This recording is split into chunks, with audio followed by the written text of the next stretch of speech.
নমস্কার, আমি শ্রেয়স ঘোষ, আপনাদের সবার প্রিয় শোন। চলুন আজ আরো কিছু কথা বলা যাক।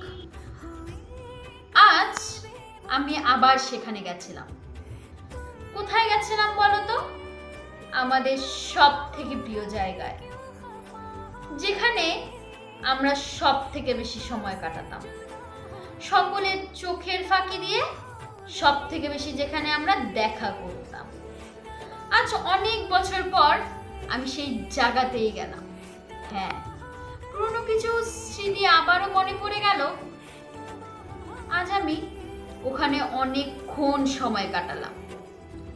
আমাদের সেই সুন্দর মুহূর্তগুলো চোখের সামনে কেমন যেন এক মুহূর্তের জন্য ভেসে উঠল।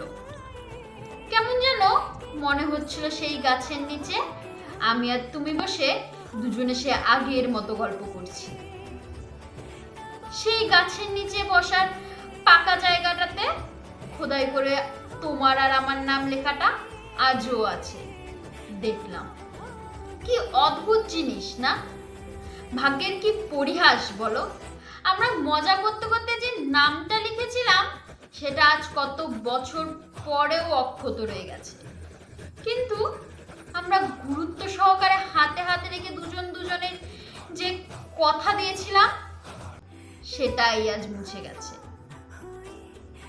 ভালো লাগলো অনেকদিন পর পুরনো জায়গায় গিয়ে। তোমার আমার কত স্মৃতি জড়িয়ে আছে সেইখানটাতে বলো।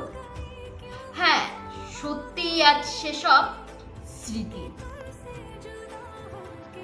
জানি না তুমিও কখনো এসেছিলে কিনা সেখানে, নাকি আবার কোনোদিনও আসবে।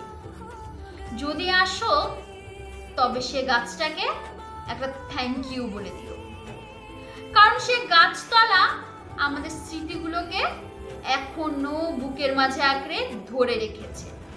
সেই বট গাছের পাশে আমরা যে ছোট্ট একটা আম গাছ লাগিয়েছিলাম সেটাতেও আম ধরেছে। দেখলাম, ভালো লাগলো। থাক না থাক, আমার তোমার দুজনের একটা স্মৃতি আজও রয়ে গেছে ওখানে অক্ষত হিসাবে। আর আফসোস করে কি হবে বলো? আমরা থাকতে পারলাম না, আমরা দুজনকে রাখতে পারলাম না, কিন্তু প্রকৃতি আমাদের স্মৃতিগুলোকে সযত্নে রেখে দিয়েছে। যাই হোক, যেখানে থেকো ভালো থেকো, সুস্থ থেকো, এটাই প্রার্থনা ভগবানের কাছে। নমস্কার, ভালো থাকবেন, ভালো রাখবেন।